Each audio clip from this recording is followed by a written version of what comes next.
Oameni buni, cum am zis, revenim cu partea a doua, cu punerea coolerului pe calculator. Data trecută doar l-am desfăcut, acum să-l punem și pe calculator. Întâi ce facem? Întâi trebuie curățat, bine, să iau și un șervețel să iau. Trebuie curățat bine și plasa asta trebuie curățată. Hai, las plasa. Plasa? Mai departe. Hai, trebuie să scoatem placa de bază, ca și cum am montat din nou. Tot calculatorul. Exact, adică nu e Întâi desfacem din spate. nu e chiar așa de ușor. Nu ocupă timp. Uite, ia uite mizerie aici. Aole. Calculator care nu-i făcut de... Deci noi aici trebuie să montăm. Da, da, aici e foarte avem multă noroc și mizerie. putem să, fără să scoatem placa de bază, putem să montăm. Așa, bun. Deci, filmează aici, întâi scoatem coolerul vechi, de la coolerul vechi. Uite, scoatem mufa de la alimentare. E cooler de i7 chiar dacă am i5. Da, e același socket și de asta. Unde? Nu vede tata, unde este săgeata? În ce parte arată săgeata? Așa, înapoi. Înapoi, așa. Arată așa. încolo. Înapoi.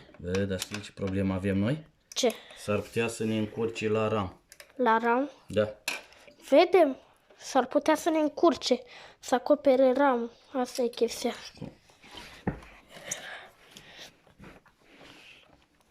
Și după aia e prost tare. E ca și cum am cumpărat un lucru degeaba. Hai, stai să scot. S-a lipit asta vechi. Cum Deci s-a e lipit? ca și cum ar fi lipit. Ok. Adică atât de tare s-a uscat pasta pe el, încât spui că e lipit. Chestiile pentru culer le avem pe pat. Da, filmează acolo. Du-te mai aproape. Și acolo e calculatorul. Bine, nu mai e calculatorul, că calculatorul... Așa, aici sunt componentele. Gata, uite, Așa? am scos. Hai să filmăm aici. Ștergem cu un șervețel umed. Uite cum arată ăsta vechi. Așa, vezi? N-avea pastă decât pe jumate. Te-ai murdărit? M-am murdărit, asta Hai, e ștergem cu un șervețel umed. șervețel pasta veche. Așa.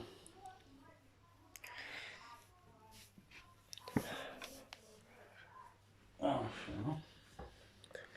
Deci trebuie să punem adaptorul aici. Adaptorul. Dă-tu leacă la o parte. Aici. Așa. Aici punem adaptorul. Așa, și trebuie să-l cu șurube. Și cu distanțiere, arată acolo. Ia să vedem unde arată distanțierile. Ia. Astea sunt distanțierile. Așa Filmează la arată. tata. Filmează la tata. Aici distanțierele. Noi am citit manualul dinainte, în care spune cum se montează. Deci avem 4 distanțiere, care trebuie să le montăm așa. Așa. Sunt 4. 4, da, pentru că sunt 4 șuruburi. Iar în carte, dacă ne uităm în carte, manualul de instalare, la Intel, unde zice Intel, AMD aici, la Intel ce spune aici? Când îi trebuie pe spate, punem și prin față trebuie să punem 2 plăcuțe. Da. Cum sunt plăcuțele astea? 2, stânga-dreapta. Vezi cheița? Ia. După cheiță, cheița arată așa, deci trebuie să punem acele 2 plăcuțe, una în stânga și una în dreapta. Ia să le caut tata. Așa. Astea 2 plăcuțe, să vedem care din ele se pun. 2 plăcuțe. Ia, Sau... nu scrie pe ele? Care sunt AMD? Nu scrie. Intel, cred că astea 2 sunt. Cred că sunt la fel, plăcuțele. Da? Nu E știu. cum mă uit eu. Așa. Da? Nu am nimic, nu am Nu mi-am nimic. luat ochelarii. Ochelarii. O să pun un pic pauză. Da, hai, lasă. Las. Așa.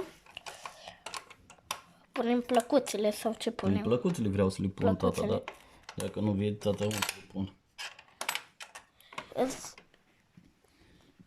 Ia să văd, tata. Trebuie să... Plăcuțele de la Intel sunt astea drepte. Și arată că trebuie să vină cu ciocurile înăuntru.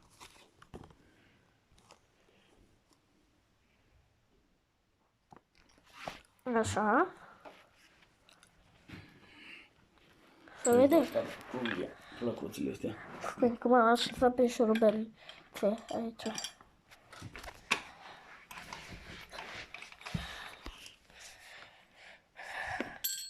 Trebuie să țin cu mâna pe o parte și de asta e mai greu. Aha. Pentru că pe o parte țin cu mâna și pe o parte trebuie să apăs. E mai greu. Trebuie să te ajut cu ceva? Nu trebuie să Că mă pot să ajuți. pun blițul. Pune blițul, hai să vedem. Nu vezi că nu vede tata gaură? Dacă nu vede tata gaură, ce să fac? Vedem, până la urmă găsim o soluție. Găsim o soluție. Uite, aici nu o să nimeresc ce Dumnezeu. Nici aici nu o să nimeresc. Asta de aici. Cu, să vedem. Gata. Gata. Două. Ia Una, așa. dar greu, dar greu. Dacă nu vede tata, ce vrei să fac? Asta este. Trebuia să luăm ochelari dinainte să pornim camera. Deci, după ce am pus aceste adaptoare, spui la oameni că deci celălalt adaptor este cu fața încoace, cu fața Așa. înăuntru, așa. Te ajut cu ceva? Nu mă ajut cu nimic, uite acum montează tata. Că avem astea 4 șuruburi de pus. După ce punem astea 4 șuruburi, Așa. le strângem cât de cât putem cu mâna, nu forțăm. Așa, după aia montăm pasta. Pasta. Trebuie să Pasta e punem pe pasta. pat. Pasta, da. Pasta care am primit-o tot în boxul de la procesor. Da, de la acolo. cooler. De fapt ăsta e cooler. Cooler. Cooler. Nu box nu e procesor, e cooler. Așa, bun. Așa. Am pus. Ia, acum aduc coolerul lui tata, să vadă tata. Acum. Ia aduc. Și pasta. Uh, Trebuie să ștergem. și ventilatoarele? Da, las că punem și ventilatoarele. Stai să vadă tata Așa. cum vine coolerul. Coolerul vine așa montat. Așa. Stai că cred că am greșit ceva. Să sperăm că nu o să ne intre peste ram. Ia frânează aici, e o găurică aici? E Unde? o gaură, nu? Desfacem asta de aici. Plasticul ăsta e satisfying. Aici este. Pac, cupru, adevărat. Mi-ai dat coolerul? Nu mi-ai dat. Coolerul? Mă refer la... zic. Hopa. Mă refer la probleme. pastă, să-mi dai pastă de procesor. Acum.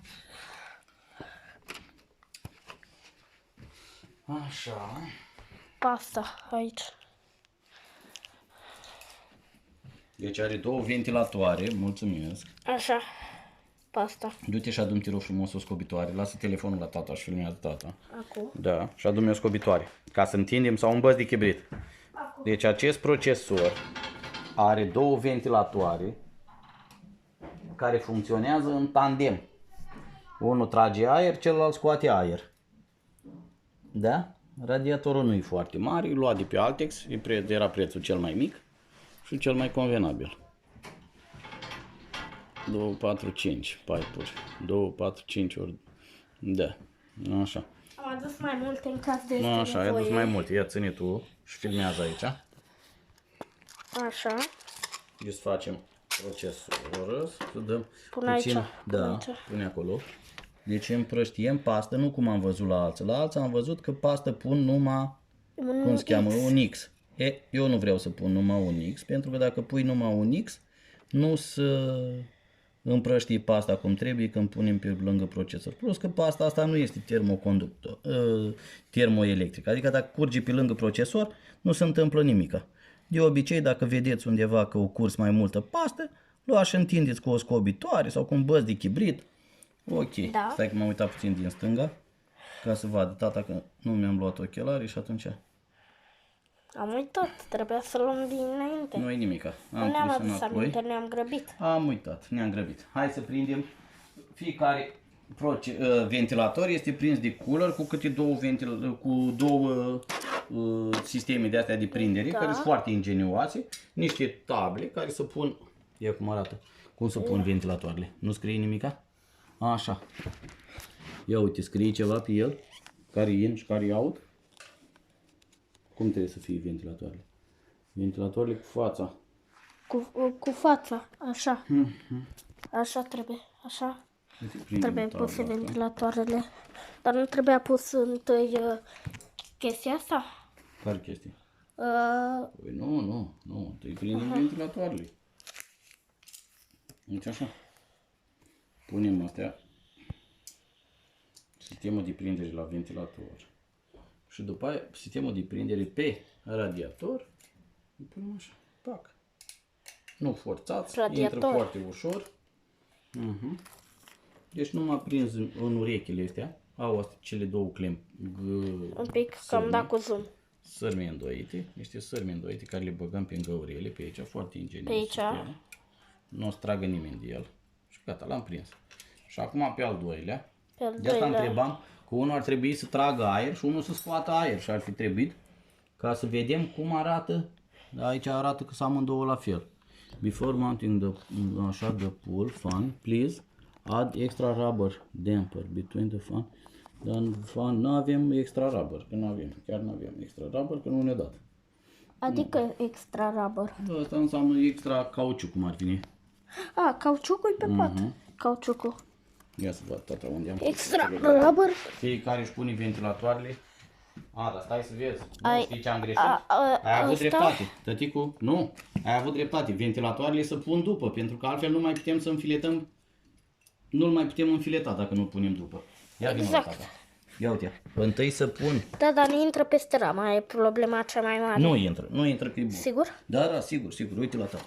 Deci, din cauza că dacă punem ventilatoarele, nu mai putem înfileta radiatorul. Da, după aia Coolerul, cum nu mai punem putem înfileta sârmele coolerul. acelea? Sârmele acelea. Sârmele se prind foarte ușor. Ok, Ia stai că nu. perfect să fie. Țin și o leacă. Deci, Stai ca să prindă. mi s-a lipit asta de mono. Nu nimic, astea le înfiletăm până când nu mai merge, probabil. Că nu văd. Așa, Gata, aici gata. măcar să-mi încapă sticla aia de Îți acolo. încapi, fără frică încapi. Uite la tata aici. Uite la tata. Ventilatoarele sunt subțirele și încap foarte bine. Ia uite, exact pentru noi. Dacă luam altul mai mare, nu încăpea la ram. Să sperăm că Înțelegi? încape foarte Deci- bine. Dacă luam altul mai mare, nu ne încăpea. Da, din chestia cauza e că ramului. se pupă Da, cu ventilatorul na, ăsta. o să vedem. Dacă ăsta nu mai este necesar, nu-l mai punem. Da? Hai să-l montăm și pe al doilea. Sperăm să-l punem, că să fie cât mai bun. Pentru Normal, asta pe trebuie ventilatoare ar fi trebuit să arate un sens undeva, să arate sensul de aer, unde trage aer și unde dă... Uite, îți arată aici. Da? Deci ăsta bagă aer înăuntru și în lateral. Ălalt? Ăsta arată și aici, trebuie să arate. Ia să-l scoatem, să vedem. Ăsta cum face? Că dacă amândouă bagă aer înăuntru, nu-i bun. Că se bate aerul unul cu altul. Unul ar trebui să bage și unul să-l scoată. Așa e corect. Înțelegi ce spune tata? Da. Deci unul ar trebui să... Și cel mai bine este ca... Uite-le. Deci ăsta și ăsta bagă aer înăuntru. Ia să Și ăsta filmez bagă aici. tot aer Să înăuntru. filmez. Deci dacă ăsta bagă aer înăuntru, Da. ar trebui pe al doilea să-l punem să scoată aerul dinăuntru. Așa. Înțelegi ce spune tata? Da. Noi nu prea eram mulțumiți de coolerul stock care l-am avut. Ăsta trebuie să-l punem invers, ca să scoată aerul dinăuntru, pentru că celălalt îl trage pe ăsta cald și îl dă afară pe unde îl scoate și ăstălalt. Da. Uite acum a pune tata Am și pe al scuzat doilea. vocea că sunt un pic răcit. Un pic mai tare. Un pic mai tare, da. Ia facem tratament, asta e important. Da. Atât, am pus aici. Uite acum îl prinde tata și pe ăsta. Să vedem. Cam, Așa, pam. cam palid sistemul ăsta de prindere. Ia dă-mi ăla, cum se cheamă. Opa, intră spre tare. Plasticul. Plasticul ăla care face... Acum l-am aici. Avem, și nu ăsta. Nu. Plasticul, mufa aia care face legătura dintre cele două ventilatoare. Aha. Deci Eu noi cream avem că două ventilatoare să și avem un referează. adaptor care leagă cele două ventilatoare la un singur ăsta cum se cheamă, un port de ventilator. Ce facem cu plasticul ăsta? Că l-am Nu știu, trebuie așezat, trebuie pus undeva. Hai să-l lăsăm așa, să facem o să-l probă. deslipim. Să facem o probă că funcționează. Știi ce n-am pus? Ce? Pune tata așa, acum o să-mi vină foarte greu să pun. De la N-am ventilator? Pus, nu la ventilator, asta de la ventilator n-am pus. Mie nu prea mi intră mâna ca în mâna mare. Aici. Ia. Înțelegi? Să Trebuie să-l văd chemăm și pe eu. mama. Ia vezi să nimerești tu mufa. Ia. De la tata să filmeze. Tata E spune chestia de 3 sau 4? 4 pini. Da, asta 4 cu 4 pini. pini. Ia să văd să bag ăla. Bagă mânuța. Așa? Invers. Așa. Așa? Așa. Da, uite are o cheiță acolo pe care trebuie să o respecti. Ține un pic telefonul. De-o tata. Așa. Mi-ai filmat și mie piciorul. Asta este. Uite acolo jos. Ai nimerit? Să văd că nu... Ia. Vezi că nu ai nimerit E tot. pe lângă. Eu văd unde bag. Nu văd. Hai, lasă la tata. Lasă la tata. Stai să văd tata. Mufa vine invers, așa pusă. Ia-ți capul, că dacă bagi și tu capul, bag și eu capul, nu mai vede niciunul din noi. Să vadă și oamenii pe filmare. Da, n-au cum să vadă, tăticu, că e prea... Așa. Uite acum am păcat eu. Se mișcă o leacă, dar nu e nimic. Face turbulențe. Nu e nimic, numai că nu vede tata că spun. Asta cred că trebuia pus, dar nu aveam cum să punem întâi. Mufa, asta e pentru oameni cu mâinile mici. Ia dă să Pune pauză și o să ne chinuim noi, pune pauză. Și ia să revenim când o să putem să-l conectăm, că e foarte mic spațiu. Gata. Când am pus pauză, ne-am și conectat. Când am pus pauză, l-am și conectat. Am avut noroc. Hai, și acum trebuie să punem mufa de la procesor, care e la fel de mică, dar în schimb o rezolvă. Da, Ia. da, vedem dacă Stai mai să avem vad, tata. locuri cu astea Stai să vad, 3, tata. 4 ventilatoarele.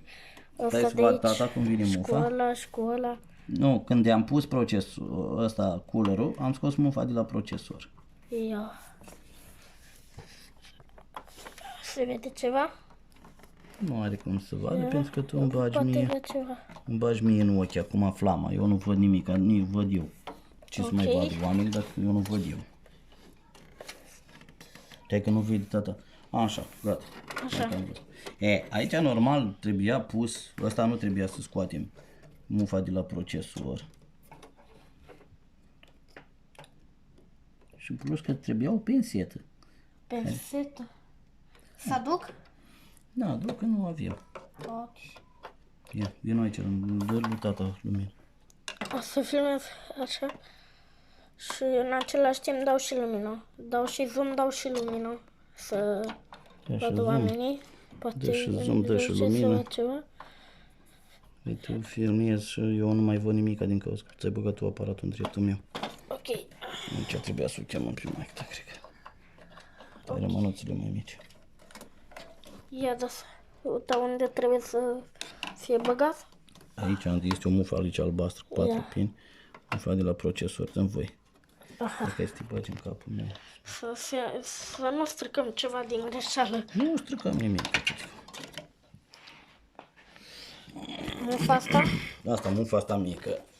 Dacă nu știi ce facem, ia stai că facem altfel. Uite, Băgăm scoatem. altundeva? Nu, tăticu, Băgăm- scoatem, dar nici nu ne-am Scoatem gândit. ventilatorul. Scoatem ventilatorul ăsta repede. Așa. Asta durează o secundă ca să-l scoatem. 1. Scoatem ventilatorul acesta. Așa. Băgăm mufa. Ai văzut cât gaură aveam? Trebuia multă. Hai ține aici. Acolo? Da, atât cât e. Ia. Poate mica pe mâna o leacă. Ca pe mine mâna, dar nu nimerezi din cauza că nu... Ține. Gata. Gata, Așa. gata. Și pe aia punem ventilatorul Acum punem înapoi. ventilatorul înapoi. Ai văzut ce greu era? Dar trebuia să ne gândim puțin. Exact. Pam, și trebuie astea două flame de aici. Sau cum s-or chema? Două clame. Sârme. Clam e bun, clam e foarte bun. Dacă erau mai mari puțin, atingeau în placa video și nu era bun. Putea să facă scurt. Gata, pune pauză și acum dăm drum. Gata. Yes. Ai pus pauză? Am revenit. Da. Din păcate nu am zis că pornim, adică închidem Hai să montăm. filmarea. Să vedem ce se întâmplă. Să vedem dacă pornește. Pardon. Montăm toate Hai, cablurile care le filmeți avem. aici, că se Deci, vadă și tata. sunetul. Așa, ce mai avem? Le Două monitoare. montăm pe toate. Două monitoare. Unu, ăla e unul? Asta e unul, dar unde vine? Nu se știe.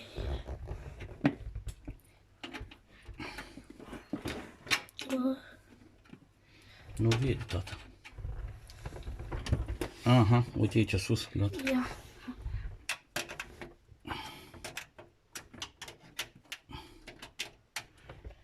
Gata, 1. Așa, unul. Sursa, stai puțin. Dar mai văd ce filmez. Sursa. Da, că l-o studiat tata. Așa. Eu spun ce filmez. Dar dacă chestii trebuie să... Am băgat al doilea monitor. Hai să vedem doilea. tastatura și mouse-ul. Stai. Așa.